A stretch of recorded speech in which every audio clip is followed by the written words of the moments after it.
जिन्होंने ईश्वरीय जीवन के 35 साल ब्रह्मा कुमारी में अपनी निस्वार्थ सेवा प्रभु प्यार में गुजारे हैं। और काफी समय से आप इस ज्ञान योग में पलती आ रही हैं। आज हमारे साथ एक दिव्य आत्मा उपस्थित हैं और वह है हीरा दीदी। हीरा दीदी, आप भरतपुर से हैं और काफी बाबा के अंग संग रहते हुए अपने जीवन को कमल फूल के समान बनाते हुए लाखों आत्माओं के प्रेरणा के स्रोत बनती जा रही है हमारी हीरा दीदी। दीदी ओम शांति। ओम शांति भाई साहब, ओम शांति। सर्वप्रथम हम आप स्टार्ट करते हैं कि दीदी आपका जन्म कहाँ हुआ था? मेरा जन्म यूपी में टुंडला के पास एक सिकरारी गांव है, वहां पर मेरा जन्म हुआ और वहीं पर मुझे ज्ञान मिला। पढ़ाई लिखाई भी आपको वहीं हुई? जी, दीदी पढ़ाई भी वहीं की। दीदी, आप जब छोटी थी तो उस समय परमात्मा जिसको या भगवान कहें, ईश्वर कहें, किसको मानते थे आप? ये भगवान में सभी देवताओं के रूप में ढूंढती थी। मैं बहुत तलाश करती थी, छोटी थी तभी से मैं भगवान की खोज करती थी कि आखिर मुझे कौन सा ऐसा गुरु मुझे मिले जो डायरेक्ट भगवान से मिलाए। और क्योंकि मेरा अंदर में ये था कि राम की पूजा करती थी तो मुझे लगता था कि कृष्ण भगवान नहीं रुक जाए, और जब कृष्ण की करती थी तो लगता था कि विष्णु भगवान नहीं रुक जाए। तो मेरे अंदर में ये लगता था ईश्वर तो एक है, लेकिन वो कौन सा है। ये फिर अंदर में ये भाव आता था कि सभी ईश्वर, मैं तो सबकी पूजा कर लेती हूँ क्योंकि कोई रूठ न जाए, कोई ना कोई तो इसमें भगवान होगा। तो इस प्रकार से मैं भगवान की खोज में थी, भगवान की तलाश में थी। मैं ढूंढ रही थी भगवान को कि कौन सा ऐसा गुरु हो जो मुझे डायरेक्ट भगवान से मिलाए। अचानक आप ब्रह्मा कुमारी के संपर्क में कब और कैसे आई? ये लौकिक में हमारी ताई जी थी, तो ताई जी की एक भतीजी आई थी ज्ञान देने के लिए। तो मेरे को अंदर में एक लालसा थी, क्योंकि कहीं भी सत्संग होता था, कहीं पर भी कथा भागवत होती थी तो मैं दौड़ करके जाती थी, क्योंकि मेरी बहुत ऐसी तमन्ना थी कि मुझे कोई ऐसा ज्ञान मिले, ऐसा कोई सत्संग मिले जिससे मुझे डायरेक्ट मेरा ईश्वर से कनेक्शन जुड़वा दे। तो मैं वहां पर गई थी और मुझे ये परमात्मा शिव का ज्ञान मिला। और जिस चीज की मैं तलाश थी, तो प्रथम जो उन्होंने लेसन कराया था आत्मा का, और आत्मा की मैं आत्मा अजर अविनाशी हूँ। इससे पूर्व में बहुत डरती थी। उधर बहुत एरिया ऐसा था कि बहुत गुंडागर्दी का था, बहुत वहां पर इस प्रकार का था कि रोज आए दिन बदमाश आ जाते थे और मारपीट करते थे। तो मुझे अंदर में भय था।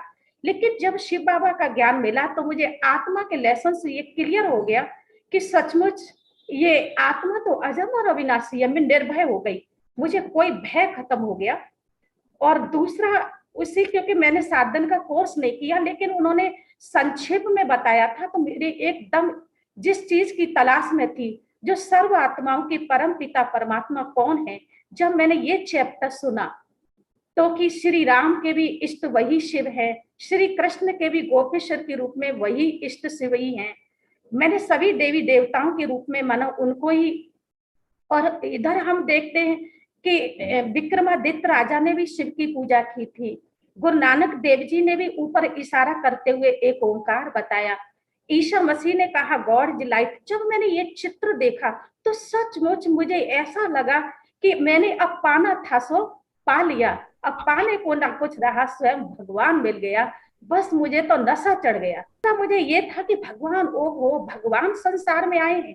5000 वर्ष में केवल भगवान एक बार ही आते हैं, और अभी नहीं तो फिर कभी नहीं। ये जब मुझे सुना था तो मुझे बहुत ही सुंदर लगा था। इतना एकदम नशा चढ़ गया कि सचमुच मुझे तो अभी झोली भरनी है, अगर मैंने अब न भरी तो मैं कल्प कल्प वंचित रह जाऊंगी।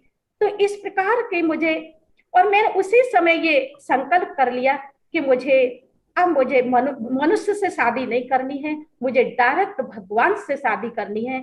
मैंने मन मन में ही लव मैरिज स्वयं भगवान से कर लिया कि अब तो मैंने ईश्वर से हाथ पकड़ के मन ही मन में, क्योंकि बाबा मुझे स्वयं दिखाई देते थे और सफेद कपड़ों में, एकदम सफेद, और आगे बढ़ाया और हाथ में हाथ पकड़ के कहता, बाबा कि बच्ची तुम मेरी हो।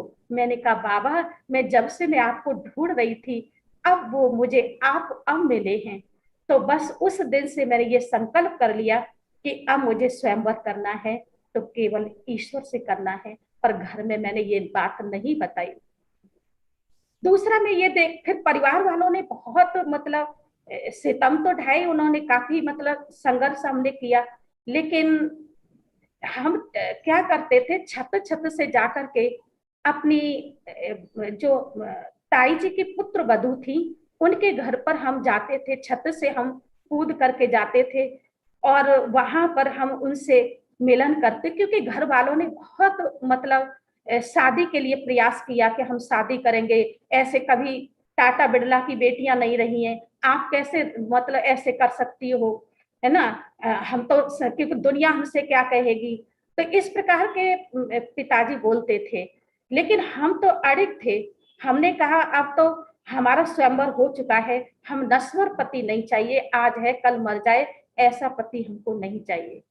तो इस प्रकार तांत्रिक के पास हमको ले गए कि तांत्र विद्या करने के लिए, कि इसकी सांसारिक तरफ से बुद्धि हट जाए और मतलब माना सांसारिक तरफ लग जाए, ईश्वर से भगवान से बुद्धि माना हट जाए। तो क्योंकि हमारा शुरू से ही ये नहीं था कि कोई पहनने का शौक, खाने का कोई भी प्रकार का शौक नहीं था, संसार से बिल्कुल वैराग वृत्ति थी कि हमें बस कुछ नहीं, बस पाना था सो पा लिया।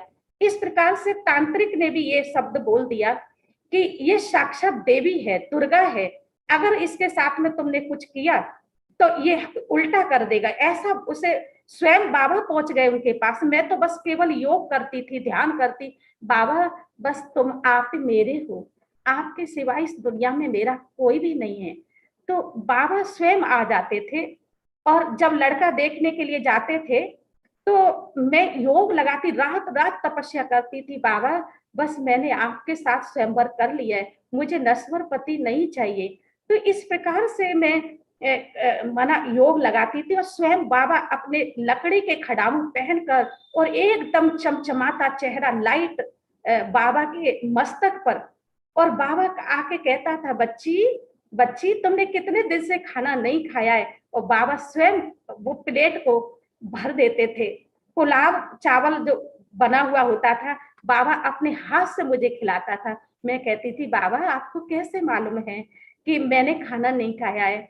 तो बाबा कहते, बच्ची मुझे पता है मेरी बच्ची ने खाना नहीं खाया है। तो बाबा स्वयं मुझे खिलाते थे, और ऐसा बाबा ने मुझे ऐसा अनुभव नहीं हुआ कि बाबा ने मेरी पालना नहीं की।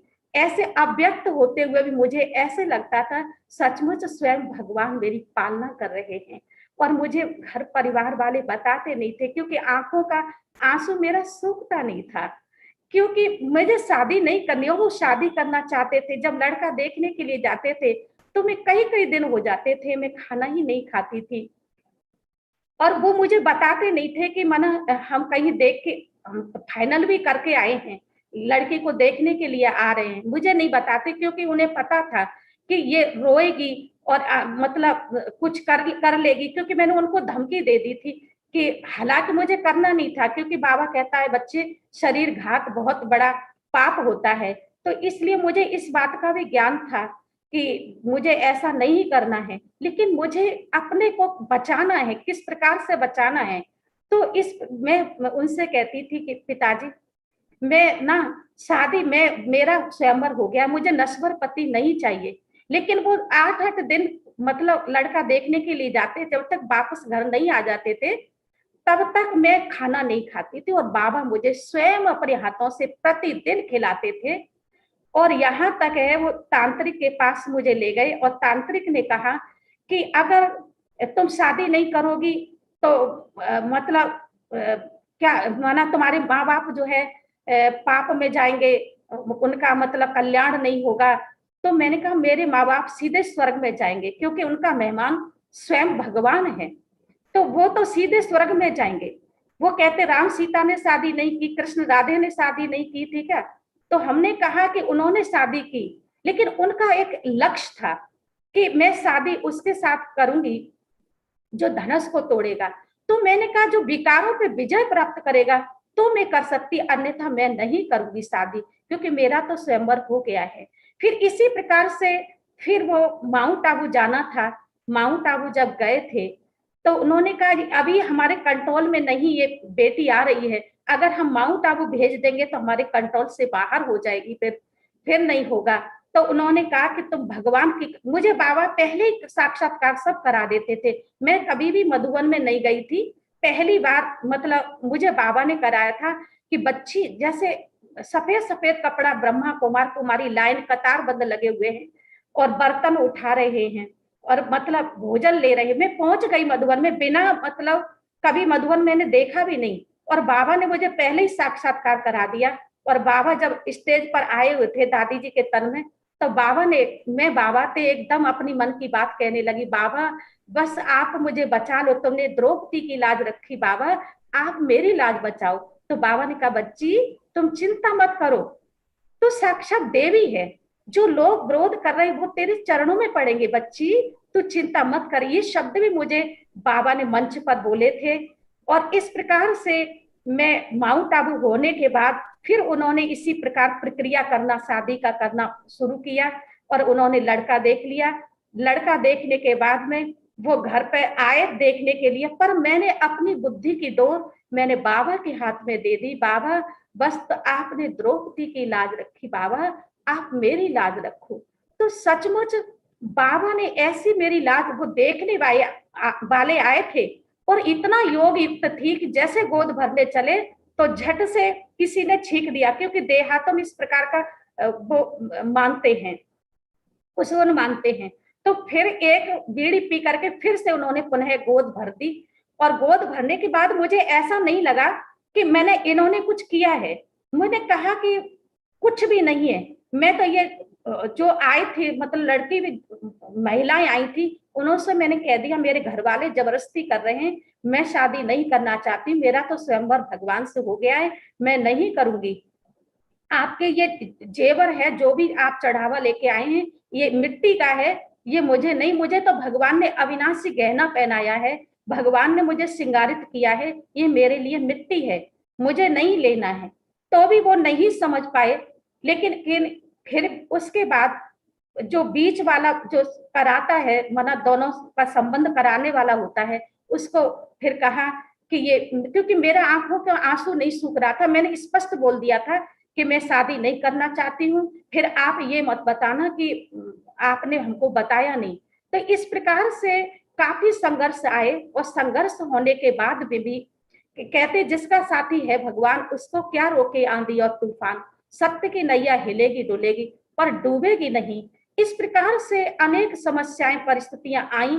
और फिर उसके बाद क्योंकि घर में फिर उन्होंने कहा कि हम खाना नहीं देंगे, घर से निकाल देंगे, ऐसा करे, काफी संघर्ष, भाइयों ने पीटा खूब, मुरलियां मेरी जला दी मेरे बीच के भाई ने, बहुत बहुत समस्या आई। लेकिन बाबा मुझे दिखता था हर पल, जिधर देखती थी बाबा ही नजर आता था मुझे, कोई भी नजर नहीं आता था। और सच में विजय तो कहते हैं सत्य की नैया हिलेगी डुलेगी लेकिन डूबेगी नहीं, बाबा ने मेरा हाथ और साथ पकड़ के रखा तो विजय अवश्य मेरी हुई।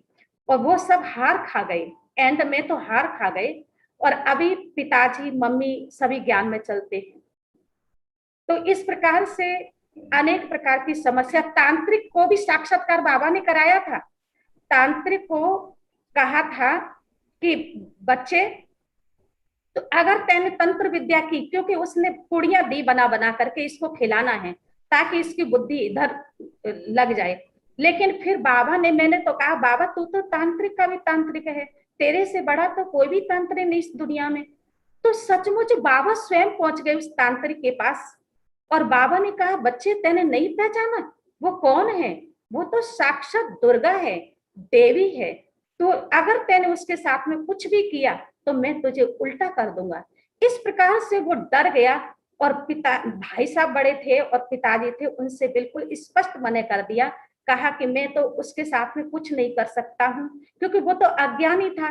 तो कह रहा एक सफेद फौज में एक लकड़ी के खड़ाऊ पहने हुआ और इस शॉल ऊपर डाले हुए था, और एकदम वो आके मेरे से कहने लगा, तेने नहीं पहचाना वो कौन है? तो वो कहा, उसने मना कर दिया कि मैं कुछ नहीं करूंगा।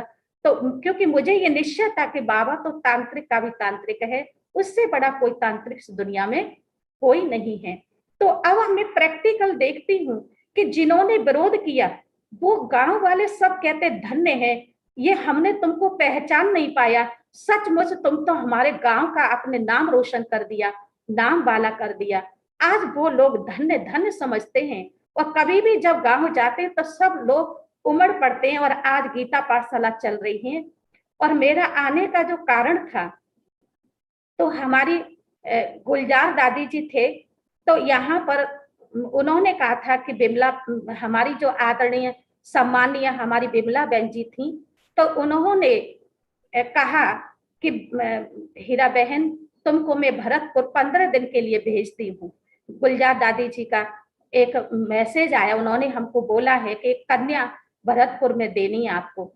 तो जब, क्योंकि मेरे को उससे पूर्व ज्ञान नहीं था, उससे पूर्व माना मेरे को बहुत निमोनिया वगैरह रहता था, तबीयत बहुत खराब रहती थी, तो बहन जी ने एक लेटर बना के भेजा था कि कविता बहन, आप, मैं बहन को भेज रही हूँ, आप ज्यादा वैसी अधिक सेवा कोई पानी में करने वाली, पानी में हाथ डालने वाली जैसे बर्तन है, पोंछा, इससे नहीं कराना। लेकिन प्यारे बाबा का कमाल है कि बाबा के घर में मैं भरतपुर में आई, और भरतपुर में आकर के सचमुच मेरी बीमारी कहाँ चली गई। मैंने ऐसा कोई वर्क नहीं जो मैंने भरतपुर में नहीं किया। सुबह माना रात को 10 बजे सोना, 10:30 बजे सोना, और सुबह बेनागा 3 बजे उठ जाना और पूरा वर्क करना, ये बाबा ने सिखाया मुझे। कभी ऐसा नहीं अनुभव हुआ कि मना कि मैं इस काम को नहीं कर सकती। मुझे हमेशा ऐसा लगता है जैसे बाबा के वरद हस्त मेरे सिर पर हैं और बाबा मुझे चला रहा है, मैं क्यों नहीं कर सकती? क्योंकि बाबा के सहस्त्र भुजाएं हैं और बाबा मेरे साथ है, इसलिए कोई भी बड़े से बड़ा कार्य भी मुझे बहुत सरल और सहज लगता था। तो इस प्रकार से मैं इस ईश्वरीय ज्ञान में चलती रही। वैसे तो बहुत विस्तार है, लेकिन मैंने तो संक्षिप्त में थोड़ा अपना रखा है। मेरी आवाज आ रही है दीदी? हाँ, आवाज आ रही, आपकी आ रही है। दीदी, जब प्रथम बार आप माउंट आबू कब आए थे? प्रथम बार मैं आई थी लगभग, मैं 90 में आई थी जी। आप वर्तमान समय आपके परिवार से कितने लोग ज्ञान में चल रहे हैं? अब मेरे मम्मी पापा चल रहे हैं, भाई चल रहे हैं, भाभी वगैरह चल रही हैं, भतीजे तो अभी नहीं चलते। जो आपके विरोधी थे सब आपको देख के सब चलने लगे? सब चलने लग गए। कम से कम युगल, कम से कम 30 युगल चलते हैं भाई, माना जोड़ा से युगल सहित चलते हैं। वहाँ गीता पाठशाला पिताजी ने खोल करके दी है, और वहाँ काफी भाई बहने चलते हैं। बहुत अच्छी गीता पाठशाला चलती है वहां पर। दीदी, आपकी दिनचर्या क्या है? मैं मॉर्निंग 2 बजे उठती हूँ, और 2 बजे से लेकर के मैं 4:30 तक योग करती हूँ। बाबा को याद, बड़े प्यार से मैं बाबा को छत पर बैठ करके या हॉल में बैठ करके मैं बाबा को 1.5 घंटे के लगभग मैं बाबा को बड़े प्यार से रूहान करती हूँ। और उसके पश्चात मैं थोड़ा एक्सरसाइज, आधा घंटा में एक्सरसाइज करती हूँ, और एक्सरसाइज करने के पश्चात स्नान वगैरह करके मैं 6:30 बजे क्लास में पहुंच जाती हूँ। और 6:30 से 6 बजे पहुंच जाती, 6 से 6:30 योग चलता है, और 6:30 से 7:30 बाबा की मुरली चलती है। उसके पश्चात सभी बहनें मिलकर के नाश्ता लेती हैं, और नाश्ता लेने के पश्चात हम फिर फील्ड में, गांव में सेवाएं करने के लिए, गीता पाठशालाओं पर कोर्स कराने के लिए जाते हैं। और फिर हम 6:30 से और 7:30 कंटिन्यू सभी भाई बहनें संगठन का योग प्रतिदिन करते हैं। और उसके बाद मुरली का भी मंथन करते हैं सभी भाई बहनें मिलकर के। मुरली का आज बाबा ने क्या बताया, तो मुरली का मंथन भी करते हैं। और 10:30 बजे बहनों से आदान प्रदान ज्ञान का, योग का करके, और फिर बाबा की गोद में सो जाते 10 बजे करीब लगभग। इस प्रकार की दिनचर्या रहती है। दीदी, जैसे कि आपने एक चीज अभी अभी बताया कि आप गांव में जब जाती हैं सेवा करने के लिए, तो क्या प्लान आपका रहता है कि हम इस गांव में जाना है, ये करना है, ऐसा कोई प्लान बनाए रखते हैं आप?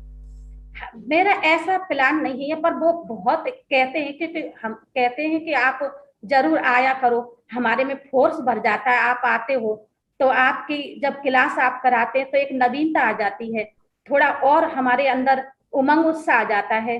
तो इस प्रकार वो बुलाते तो हैं, लेकिन मेरा जाना बहुत कम होता है। साल में मैं 6 महीने मुश्किल से 1-2 दिन के लिए जा पाती हूँ। जो क्लास करने का लक्ष्य रहता है मेरा कि उनको ज्यादा से ज्यादा ईश्वरीय ज्ञान प्रदान करें।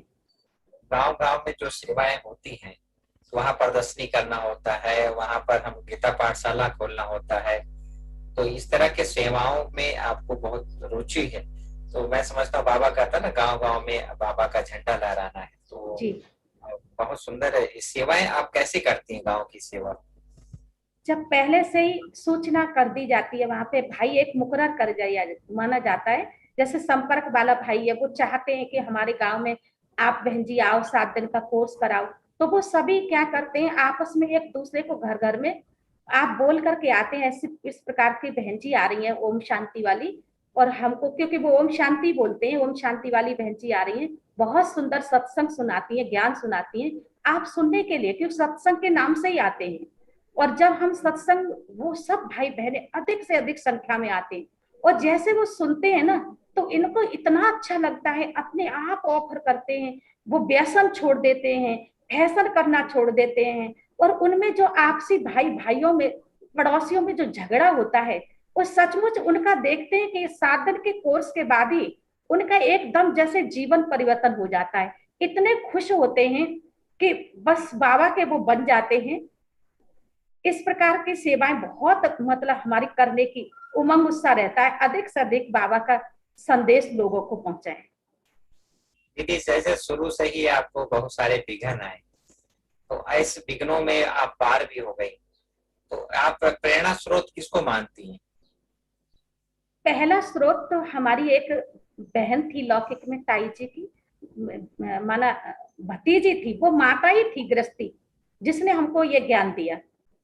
और उन्होंने मेरे को इतना अच्छे तरीके से, भले मैंने कोर्स नहीं किया, पर इतने अच्छे तरीके से उन्होंने समझाया कि 1 घंटे के अंदर मैंने अपने जीवन का फैसला ले लिया, निर्णय कर लिया कि मुझे जीवन जीना है तो मुझे विश्व कल्याण के लिए जीवन जीना है। मुझे घर माता नहीं, विश्व कल्याण, जगत जननी, जगत माता, विश्व माता बनना है मुझे। ऐसा मेरा, बस सुनते ही मेरा ये लक्ष्य हो गया शुरू से। दीदी, जैसे कि आपने कहा कि हम 7 दिन का कोर्स जो है नहीं किए हैं, फिर आप जब आप कर लिए हैं, तो उसमें सबसे अच्छा, सबसे लुभावना जो चित्र आपको कौन सा लगा? मुझे एक तो फर्स्ट डे का आत्मा का लेसन बहुत अच्छा लगा, जिससे इससे आत्मिक ज्ञान होने से देवभान समाप्त हो गया, और उससे हमारे पुराने स्वभाव संस्कार सहज मतलब समाप्त हो गए। एक तो आत्मा का लेसन मुझे इतना सुंदर लगा, जिससे निर्भयता आ गई, जिससे अपने अंदर अंतर्मुखता, धैर्यता, नम्रता, सहनशीलता, आत्म स्थिति में स्थित होने से पहला जो लेसन मिला। और सेकंड डे का जो सर्व आत्माओं के जो परम पिता है, वो मुझे बहुत सुंदर लगा, कि उस चित्र से मुझे समझ में आ गया कि जिस चीज की मैं तलाश कर रही थी वो चीज मुझे मिल गई। और तीसरा मुझे ये बहुत अच्छा लगा कि सचमुच भगवान 5000 कल्प में सिर्फ भगवान एक ही बार आता है। तो ये बात मुझे इतनी प्यारी लगी। और ये चौथी बात मुझे ये बहुत अच्छी लगी कि जो सीढ़ी के चित्र में समझाया कि अगर भी हमें गॉड गिफ्ट मिल रही है, लिफ्ट है, इसमें एक जन्म हम ईश्वर को दे देते हैं, तो भविष्य 21 जन्म के लिए हम विश्व महाराजा, विश्व महारानी बन जाते हैं। सचमुच हम ऐसे थे, ऐसा अंदर में नशा चढ़ गया कि ऐसे हम देवी देवता थे। हमने तो कभी सोचा भी नहीं था कि सचमुच हम ऐसा बनेंगे, ये सब देवी देवताएं हमें ही थे ऐसा।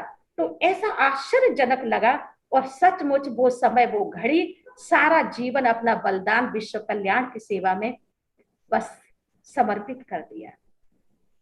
दीदी, जैसे कि भक्ति मार्ग में कहते हैं, शिव को तुम ही हो माता पिता सखा बंधु, जब आपको ये पता चल गया कि हमारे माता पिता जो है शिव बाबा हैं, उसके संबंध, तो सबसे अच्छा आपको संबंध कौन सा भाग गया? मुझे ये माता पिता का संबंध बहुत प्यारा लगा। बाकी तो मैं सभी संबंध से बाबा को याद करती हूँ, माता पिता बंधु सखा साधन सतगुरु। मैं सभी संबंध से बाबा को बहुत प्यार से, जिस संबंध की मुझे जरूरत होती है मैं बाबा से वही संबंध जोड़ देती हूँ और परम आनंद की अनुभूति करती हूँ बाबा से।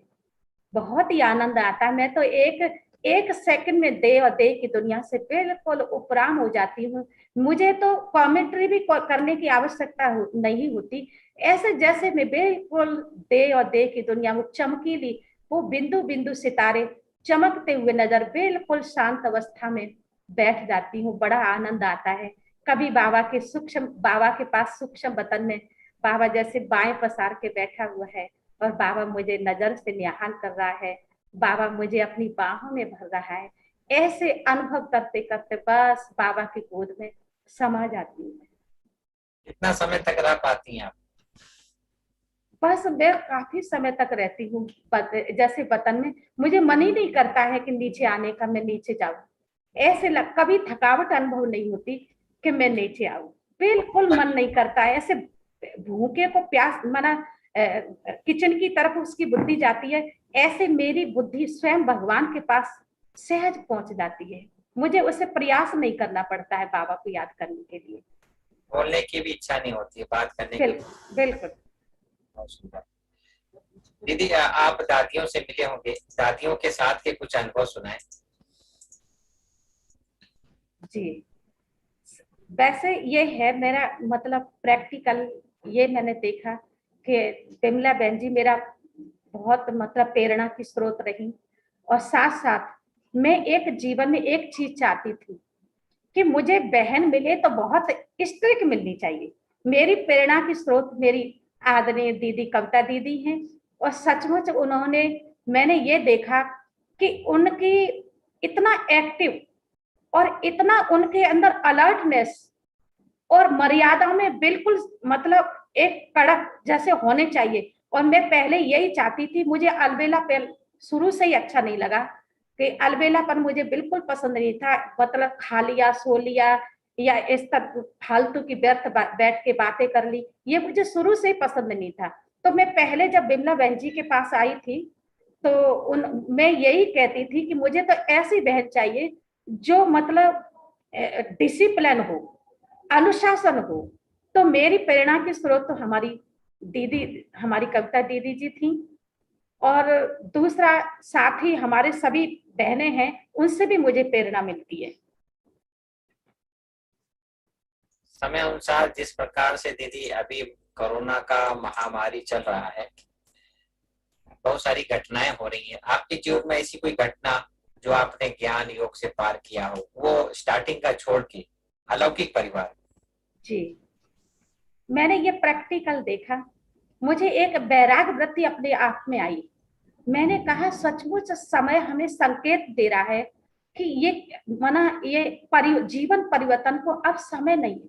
मुझे ये सीखने को मिला, सचमुच बदलने को मिला कि अब समय नहीं है। मुझे जो करना है वो अब करना है। मैंने किसी बहनों की तरफ, भले मेरी साथी बहनें थी, साथी बहनें भी सेंटर में रहती हैं, लेकिन मैंने कभी साथी बहनों की तरफ नहीं देखा। मुझे ऐसे लगता है कि मुझे कुछ करना है, मुझे बदलना है। अब समय नहीं है। अब मेरा हर घड़ी अंतिम घड़ी है, हर श्वास मेरी अंतिम है। इस प्रकार से मैंने अपने आप को जीवन परिवर्तन किया। और काफी मतलब अपने अलौकिक जीवन में सेंटर पर रहते हुए भी काफी मना संघर्ष आए थे। और मुझे कभी अनुभव नहीं हुआ कि कुछ संघर्ष है। मैं हंसते खेलते अपने जीवन को परिवर्तन कर दिया। दीदी, जैसे कि आपका काफी 35 साल कम नहीं होता है, बहुत बहुत होता है। 35 साल आपने ज्ञान योग से अपने आप को सजाया, संवारा और संभाला है। दीदी, हम चाहेंगे कि आप योग के प्रयोग अपने प्रति या अन्य आत्माओं के प्रति कुछ ऐसे टिप्स बताएं, ताकि जो हमारे बाबा के बच्चे हैं, अन्य आत्माएं जो इस एपिसोड को देखेंगे, उनको प्रेरणा मिले कि कैसे भगवान वैद्यनाथ बनकर हमारे सारे दुखों को हर लेता है। मैंने ये प्रैक्टिकल देखा कि मेरे को 1 से 4 बुखार होता था, लेकिन 1 से 4 बुखार में मुझे कभी एहसास नहीं हुआ कि मुझे कभी बुखार भी हुआ। और मैं ऐसे मना एक दुर्गा शक्ति स्वरूपा की तरह से दहाड़ करती थी। और मैं सुबह 6 बजे से लेकर के और मना 8 बजे तक मैं निरंतर कई गांवों में एक ही दिन में बहुत जगह पर सेवा करती थी। और मुझे कभी भी ये एहसास नहीं हुआ। और केवल मेरे अंदर 7 पॉइंट ब्लड रह गया, लेकिन मुझे एहसास कभी नहीं हुआ।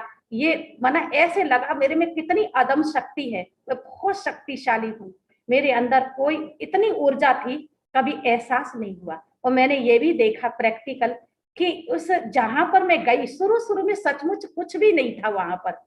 और कुछ भी माना जब स्टोव था, मिट्टी का तेल भी नहीं था। और ऐसे दीदी दादियों की तरह से सचमुच ऐसे मुझे कभी अभाव नहीं हुआ कि यहाँ कोई पंखा नहीं है या यहाँ पर कोई मना कुछ चीज नहीं है, ऐसा कभी भी एहसास नहीं हुआ मुझे। और मैंने ऐसे पार हंसते खेलते मना पार कर लिया। मुझे अनुभव ही नहीं है कि कोई चीज का कमी भी थी, क्योंकि मुझे नशा था। मैं त्रिलोकीनाथ 3 लोक का स्वामी, जो सेठों का भी सेठ, मैं उस सेठ की सेठानी हूँ। मेरे भगवान के प्रभु के घर में कोई चीज की कमी नहीं है, ऐसा मेरे को लगता था। तो ये जो परिस्थिति आई, अभाव मुझे कभी भी महसूस नहीं हुआ। बीमारी में भी मुझे ऐसे लगा कि कोई बीमारी मुझे है ही नहीं है। भले मुझे डबल निमोनिया है, लेकिन मुस्कुरा के मैं कोर्स करा रही हूँ। और डॉक्टर हैरान है कि भाई इतना मतलब इनको डबल निमोनिया हुआ पड़ा है और ये मतलब अभी सेवा नहीं छोड़ रही है। और फटाफट डॉक्टर कहता तुम्हें स्नान नहीं करना है, और मैं फटाफट नहा करके और बस योग में बैठती थी, कोर्स कराती थी। मुझे कभी ऐसा अनुभव नहीं हुआ। तो मैंने तो ये देखा कि सचमुच ऐसे बीमारी में भी हम बाबा को याद करते तो बीमारी बीमारी अनुभव नहीं होती। ऐसे लगता है सचमुच ऐसे की खेल है ये। तो हमें कभी अभाव नहीं हुआ, कोई भी चीज का अभाव नहीं हुआ। हर प्रकार से ऐसे लगा भरपूर है, कोई चीज की कमी नहीं, संपन्न है। दीदी, आपने अपने प्रति तो आपने योग का प्रयोग किया, अन्य आत्माओं के प्रति भी आपने ऐसे टेलीपैथी के माध्यम से शुभ भावनाओं के कभी ऐसा हुआ? कई बार ऐसा प्रयोग करने से कई बार हुआ है। जैसे कोई भाई बीमार है और उसके लिए हमने योग का प्रयोग किया तो बिल्कुल एकदम ठीक हो गया। एक माता का ट्यूमर था और डॉक्टर ने उसको बहुत मतलब ऑपरेशन बोला था जयपुर में। लेकिन उस माता पर हमने योग का प्रयोग किया तो, और उस माता ने हमने कहा कि तुम भी योग करना, हम आपके नाम का योग करेंगे। तो बाबा से जैसे शक्ति किरणें लेकर के जैसे सूर्य की तरह किरणें आ रही हैं और उसके ट्यूमर पर बाबा अपने नेत्रों के द्वारा बाबा जैसे प्रकाश दे रहे, लाइट दे रहे। ऐसा हमने योग का प्रयोग किया। उस सचमुच उसने दोबारा से चेकअप कराया तो उसके ट्यूमर पिघल गए थे, बिल्कुल एकदम समाप्त हो गए थे। तो ऐसी बहुत सारी घटनाएं हैं जो माना ठीक हो गई योग के प्रयोग से। हमने कईयों पर प्रयोग किया तो माना बिल्कुल ओके हो गए, कहते बहन जी आपके योग से ये काम हो गया, हमारा ये काम हो गया। तो क्योंकि हमारे मन में यही रहती है सर्व का भला हो, सबका कल्याण हो, सब सुखी रहे, ऐसी शुभ भावना शुभकामना सबके प्रति सदा रहती है। दीदी, जिस प्रकार से यहाँ प्रोग्राम, अभी तो मधुबन में ऐसे कोई प्रोग्राम नहीं चल रहे हैं, भट्टियों के प्रोग्राम आगे आने वाले हैं। तो आप जब मधुबन आती थी, दादियों को देखती थी, दादी जानकी, दादी प्रकाश मणि, दादी गुलजार, जब बाबा आते थे तो क्या अनुभव होते थे उस समय? थोड़ा अनुभव उस समय का सुनाए। मैं ना जब फर्स्ट बार गई थी तो जब ट्रेनिंग में दीदी ने मेरे को वहां भेजा था तो सच में दादी जी ऐसे लगती मेरी माँ है, जिसे मुझे अभी तक याद है। दादी माँ ने, प्रकाश मणि दादी जी ने अपने हाथ से मक्खन, छोटी छोटी रोटी बनी हुई थी यज्ञ में, भंडारे में, और छोटी छोटी चपाती पर उसमें माखन लगा करके अपने हाथ से खिलाया। ऐसा अनुभव हुआ, सचमुच हमें लौकिक में वो प्यार नहीं मिला, यहाँ हमें ये सचमुच हमारी सच्ची माँ है, यही हमारा घर है, ऐसा अनुभव होता था। हर दादी से ऐसा अनुभव होता। एक बार मुझे दादी जी भरतपुर आए थे तो मेरा परम सौभाग्य है, मैं दादी जी के सिर में तेल डालने को मेरे को कहा गया तो मैं कह रही थी सचमुच लोहा भी पारस हो गया। अंदर में इतनी गुदगुदी हो रही थी दादी से मिलकर के, बहुत ही अंदर खुशी हो रही थी। और मैंने चंद्रमणि दादी जी को भी देखा। दादी जी इतना प्यार करती थी, ऐसे मना सभी दादियों से ये अनुभव भव होता था कि सचमुच ये हमारी प्रेरणा की स्रोत है। जीवन है तो ये है, परिवार है तो मेरा ये है। तो दादी दीदियों को देख करके सचमुच मैं तो बस यही मेरा घर है, ऐसा मुझे मधुबन में जाकर के अपना घर अनुभव हुआ और परिवार महसूस हुआ कि मेरा असली घर ये है, परिवार मेरा ये है। दीदी दादियां ही मेरा जीवन परिवर्तन, प्रेरणा देने की स्रोत मेरी दादियां हैं। ऐसा मेरे प्रैक्टिकल दादी जी की, मैंने गुलजार दादी जी को देखा तो मुझे गुलजार दादी नजर नहीं आती थी, मुझे स्वयं भगवान नजर आता था। और बाबा के, गुलजार दादी जी के चेहरे से और मस्तक पर एक लाइट का गोला दिखाई देता था, प्रकाश दिखाई देता था। और जो मैं मन में सोचती थी ना, वो पूरा हो जाता था। तो ये मैंने प्रैक्टिकल दीदी दादियों से बहुत अनुभव किया है। बहुत सुंदर दीदी। आप जिस प्रकार से अपना अनुभव, पहली बार मैं ऐसा व्यक्तित्व देखा जो इस गाथा में अपना वो दादी गुलजार का वो सीन मुख में लेकर आई, और वह है परमात्मा साक्षात्कार का। तो नेचुरल है कि आपके इस दिव्य चक्षु से कई आत्माओं के तीसरे नेत्र खुलेंगे। दीदी, जिस प्रकार से बाप दादा की पालना अभी हम सभी ले रहे हैं, तो हम इस पालना का रिटर्न कैसे करें? उसका रिटर्न करने के लिए ये हर पल बस ये धुन लग जाए कि बस अब मुझे बाबा की श्रीमत का पालन अमृत बेले से लेकर, मैं तो समझती हूँ कि अमृत बेले से लेकर रात्रि सोने तक हम अपनी हर दिनचर्या पर ध्यान दें। देखना है तो जैसे बाबा ने कहा कि बच्चे देखना है तो आंखों से सामने 6 फुट का शरीर दिखाई नहीं दे, मस्तक बड़ी आत्मा नजर आए। बस मस्तक मणि आत्मा नजर आए। कानों से बस बाबा के ज्ञान की बातें ही आपस में चिंतन करें तो बस ज्ञान का ही करें। मुख से ये अटेंशन रहे, ध्यान रहे कि हम सार युक्त, योग युक्त, उसे मना रहस्य युक्त अपने वरदानी बोल बोल करके अनेक आत्माओं को लाभान्वित कराएं। अपने हाथों के माध्यम से हर कर्म में ये अपनी बुद्धि में रखें कि कर्म करते हुए मेरा कर्म यादगार बन जाए। यादगार तब बनेगा जब प्रभु स्मृति में हम कर्म करेंगे, आत्मा की स्मृति में हम कर्म करेंगे। तो सचमुच बाबा जैसे कहते कर्म की पूजा होगी, है ना। पैरों से भी हम बाबा की याद में, बाबा जैसे कहता कदमों में पदम है।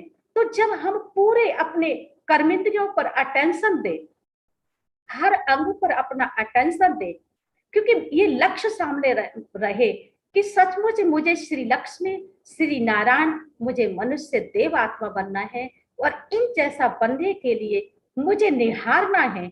हर बना मुझे हर अंग का अनुसरण करना है ना। तो देखे तो क्या देखे, सुने तो क्या सुने, बोले तो क्या बोले, कर्म करें तो कैसे करें।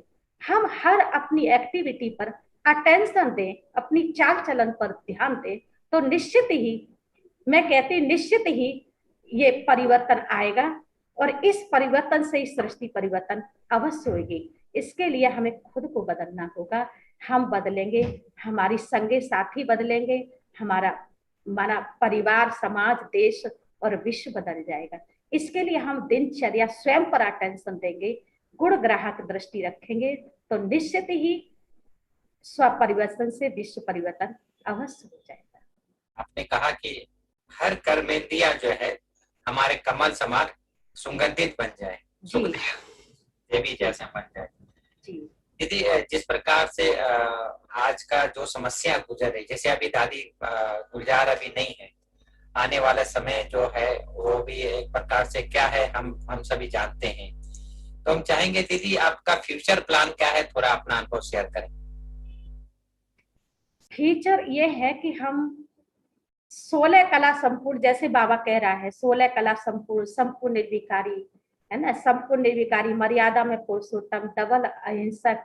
तो ये हमारा लक्ष्य, हमारा ये है कि हमें इन जैसा फ्यूचर में, भविष्य में हम ऐसा संपन्न और संपूर्ण बन जाएं। उसके लिए हमें हर समय, हर घड़ी अंतिम घड़ी है। जैसे बाबा कहता है कि ग्राहक का और मौत का कोई भरोसा नहीं, कब आ जाए ना, मौत का कोई भरोसा नहीं है। तो इसी प्रकार से हमें हर समय एवर रेडी रहना है, सदा तैयार रहना है कि अचानक कुछ भी हो सकता है। उसके लिए मुझे अभी से मना ये रहना, नष्टो व स्मृति लब्धा, कि बस अब मेरे को बाबा मिल गया, बस पाना था सो पा लिया, अब पाने को ना कुछ रहा, जब स्वयं भोलेनाथ को पा लिया। बस जब मेरा फ्यूचर, बस मैं एक, मेरा बाबा, बस इस दुनिया में और मेरा अपना कोई नहीं। मेरा तो फ्यूचर ये है कि मुझे दाएं बाएं किसी को भी नहीं देखना है। मुझे तो देखना है तो ब्रह्मा बाप को और मम्मा को देखना है। मुझे तो मेरे हीरो एक्टर हमारे सामने मम्मा और बाबा है, हमें तो उनकी तरफ देख करके उन जैसा संपन्न और संपूर्ण हमें बन करके दिखाना है। ऐसा मेरा भविष्य का लक्ष्य है कि मुझे मम्मा बाबा जैसा बन करके, और मम्मा के साथ, बाबा के साथ हम भविष्य में सती नई दुनिया में उनके साथ राज्य करें। ऐसा मेरा भविष्य स्वरूप के लिए लक्ष्य है। दीदी, जिस प्रकार से आपका ये त्यागी तपस्वी जीवन रहा है, फ्यूचर में आपके स्वरूप को देखकर लोगों को साक्षात्कार तो होंगे ही, साथ साथ ज्वाला स्वरूप का साक्षात्कार भी होगा, और आपकी दृष्टि से काफी लोगों का सृष्टि बदलने वाली है, जहां तक हमें दिखाई दे रहा है। आपकी स्थिर नयन और परमात्म प्यार की स्मृति से आभा मंडल जो आपकी बनाई है आपने, कई लोगों को जो भी आपको देखेंगे उनको यही फील होगा कि हमें दीदी जैसा बनना है। आपने दादी को देखकर स्वयं को बनाया, आपको देखकर कई आत्माएं बनेंगी। तो आप इस धरती के बाबा के नैनों के नूर बनकर इस जिस प्रकार से चल रही हैं, बेफिक्र बादशाह बनकर, हम उन आत्माओं के लिए आपके मुखारबिंद से संदेश सुनना चाहेंगे जो कोरोना से पीड़ित हैं, जो टेंशन, तनाव, बीमारियों से पीड़ित है। उनके लिए आप क्या शुभ संदेश देना चाहेंगे? उनके लिए यही शुभ संदेश है कि हम फरिश्ता बन करके, फरिश्ता बन करके, लाइट माइट बन करके हम उनके पास एक शकाश देने के लिए हम उनके पास जाएं। और मैं तो ये कहूंगी उनके लिए हम एक अंतर्वाहक बन करके, एक अंतर्वाहक बन करके उन आत्माओं को यही संदेश है कि वो भगवान की गोद में आए और वो भगवान से अपना राज्य भाग्य लें, और भविष्य 21 जन्म के लिए विश्व महाराजा और विश्व महारानी बने। उसके लिए वो शिव बाबा को अगर याद करेंगे, मेडिटेशन करेंगे, तो मैं निश्चित कहती हूँ कि वो कोरोना की बीमारी से सहज वो मुक्त हो जाएंगे, उन्हें कोरोना होगा ही नहीं। उसके लिए बिल्कुल सकारात्मक पॉजिटिव थिंकिंग हम करेंगे कि मेरे को कुछ नहीं है, बाबा मेरे साथ है। तो मैं कहती कोरोना कोई बीमारी नहीं है, वो बीमारी ऐसे चली जाएगी जैसे कि कुछ पहले थी नहीं। तो अगर हम मेडिटेशन करेंगे, बाबा को याद रखेंगे, तो मैं कहती हूँ कोरोना निडरता हो कि हम, भगवान हमारे साथ है, उसकी अनेक गुणों की, शक्तियों की किरणें हमारे ऊपर आ रही हैं, और उन किरणों से ये कोरोना के जर्म्स, कीटाणु सब समाप्त हो रहे हैं। जब ऐसा हम मेडिटेशन करेंगे तो निश्चित ही सारे संसार की आत्माओं का कोई भी बीमारी, कोरोना की तो बात छोड़ो, लेकिन मन के अंदर कोई भी विकल्प, नेगेटिविटी नहीं आएगी, इससे भी वो मुक्त सहज हो जाएंगे। बहुत बहुत थैंक्स दीदी, आपकी इस जीवन गाथा को लेकर। हम तो हमारे भरतपुर से हमारी दीदी भी या कविता दीदी भी कि आज आप हमारे साथ आज बने, और इस एपिसोड से बहुत लोगों को प्रेरणा भी मिलेगी, और काफी लोग बीमारियों से मुक्त होंगे, चिंता से मुक्त होंगे, तनाव से मुक्त होंगे। हम दीदी से आशीर्वचन सुनना चाहेंगे। कविता दीदी, 2 शब्द आप अपने, ऐसी योगी आत्माओं के आपने तैयार किया, आप कई आत्माओं के, मैं समझता हूँ ब्लेसिंग्स आपको तो आती है होगी, और बाप दादा की तरफ से, ईश्वरीय परिवार की तरफ से भी बहुत बहुत बहुत दिल से धन्यवाद देना चाहेंगे। और हमारे इस पूरे अभियान के अंतर्गत जो भी हम इस एपिसोड से हम चलते आए हैं, मैं समझता हूँ ये बहुत यूनिक एपिसोड होगा कि जो हमारी हीरा दीदी जैसा नाम वैसा काम करके इन्होंने दिखाया है। बहुत बहुत कविता दीदी को बहुत बहुत दिल से धन्यवाद। दो शब्द आशीर्वचन ओम दीदी। शांति। हमारे पास ऐसे बाबा ने बहुत सारे ऐसे अनमोल रतन दिए हुए हैं, लेकिन जैसा कि हीरा बहन ने बताया कि आदरणीय गुलजार दादी जी भरतपुर में आए थे, उस समय मुझे भरतपुर में रहते हुए 10-11 वर्ष हो गए थे, लेकिन मेरे पास कोई दूसरा हैंड्स नहीं था। तो आदरणीय दादी जी जब गुलजार दादी जी भरतपुर आए थे 1988 में, तो आदरणीय विमला बहन जी भरतपुर से दादी जी के स्वागत के लिए आए थे भरतपुर। तो गुलजार दादी जी ने विमला दीदी से कहा कि विमला यहाँ एक कन्या दो, और उस समय हीरा बहन घर में रहती थी। लेकिन दीदी के पास जैसी हीरा बहन आई और दीदी ने इस मूल्यवान हीरे को, बाबा के घर के सच्चे हीरे को हमें भरतपुर 15 दिन के लिए भेजा, और बाबा ने जैसे इन्हें हीरा नाम दिया था, तो हम वास्तव में यही समझते थे कि बाबा ने आदरणीय गुलजार दादी जी के द्वारा, आदरणीय बहन जी के द्वारा ये अनमोल हीरा हमें दिया है। तो और ये अनमोल, ये उसी समय मुरली बहुत अच्छी सुनाती थी, और बाबा जब बोलती थी तो एकदम जैसे चुंबक लगती थी कि हमें खींच रही है। इनकी ये दो विशेषताएं थी जब ये घर से आई। लेकिन ग्रामीण पहरवाइज थी, ग्रामीण खान पान था, ग्रामीण रहन सहन था, तो परंतु इनमें एक कला थी कि वो थी सीखने की कला।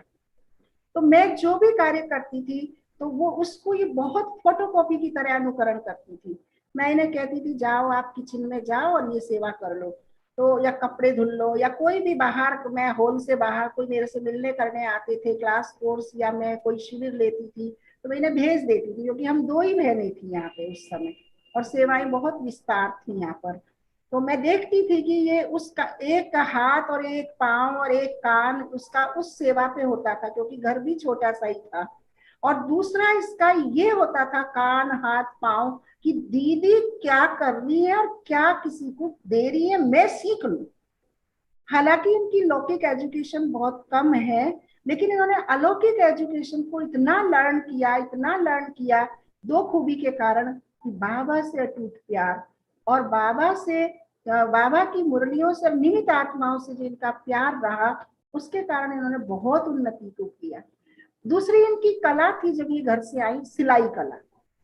ये आज भी coat pant, pant shirt, kurta pyjama, सब वस्त्रों को भली भांति सिलना जानती। मना इन्हें अनुकरण की इतनी, ये सिलाई कला इनकी निजी नेचर थी। लेकिन यहाँ इन्होंने जो जो सीखा, मधुबन से सीखा, वरिष्ठ जनों से सीखा, भरतपुर सेवा केंद्र की सेवाओं से सीखा, उन्होंने उन चीजों को इन्होंने 100% बल्कि उसमें और 4 चांद लगा के करने की कला को अपने में भरा। और सचमुच मैं तो आदरणीय गुलजार दादी जी को और आदरणीय विमला बहन जी को शुक्रिया करती हूँ कि ये आई। इनके बाद बहुत सारी बहनें, आज लगभग हम 28 बहनें हैं, तो एक के बाद एक, जैसे कि मुझ आत्मा को भी कन्याओं को पालना देना, कन्याओं को निकालने का शौक, एक हॉबी लग गई।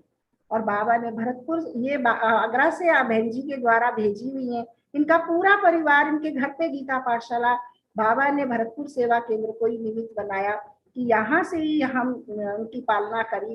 फिर बाद में आदरणीय बहन जी को हमने वो गीता पाठशाला और क्षेत्र दिया। इस प्रकार पूरा परिवार इनका हमारे प्रति, बाबा के यज्ञ के प्रति और बाबा की से भरतपुर सेवा केंद्र के प्रति बहुत गहरी आस्था रखते हैं, और सभी बहुत खुश, हमारे आज तक भी बहुत अच्छे मधुर संबंध हैं। आज ये नगर उप केंद्र की इंचार्ज हैं। हमारा भरतपुर का सबसे पहला सेंटर नगर खुला, जो भरतपुर से 56-58 किलोमीटर की दूरी पर है, और 30 गीता पाठशालाएं इनके पास हैं, और लगभग इनके पास 1000 विद्यार्थी, और लगभग इनके पास 8 बहनें आज रह रही हैं। लेकिन इनकी योग की शक्ति, निर्माणता, सीखने की भावना आज वैसी ही है जैसे कभी आई थी ये उस समय। इसलिए हमारी ये शुभकामना है कि हमारी हीरा बहन हमारी दादियों की आश को, बाबा की आश को 100% पूरी करेंगी, और सबसे पहले भरतपुर क्षेत्र की टीचर बहनों में सबसे नंबर 1 स्थान प्राप्त करेंगी। ऐसा हम इनके प्रति मंगल कामना, शुभ भावना और शुभ आशीष इनके लिए रखते हैं। ओम शांति। बहुत सुंदर दीदी। आपके लिए भी बहुत बहुत धन्यवाद कि आपने मुझसे कहा दीदी आपके पास तो खान है, आपने बहनों के कोरोना के अनुभव सुने हैं, उनकी जीवन के यदि आप अनुभव सुनेंगे तो हमारी सभी बहनों को ये सौभाग्य प्राप्त है कि वो पहले निकली और उनके परिवार बाद में निकले और हर बहन के घर पे आज गीता पाठशालाएं चल रही है। ये बाबा का भरतपुर को भरपूरपुर का जो वरदान अव्यक्त बाबा से मिला है, उसकी विधि हम इन कन्याओं बहनों के द्वारा इस क्षेत्र में अनुभव करते हैं। आपको भी बहुत बहुत धन्यवाद कि आपने अर्जेंट आज इस प्रोग्राम को लिया और हमें समय। थैंक यू दीदी, आपको भी बहुत बहुत ऐसी आत्माओं से अवगत कराने के लिए। अभी हम 2 मिनट बाबा को याद करके यहाँ पूरा करते हैं।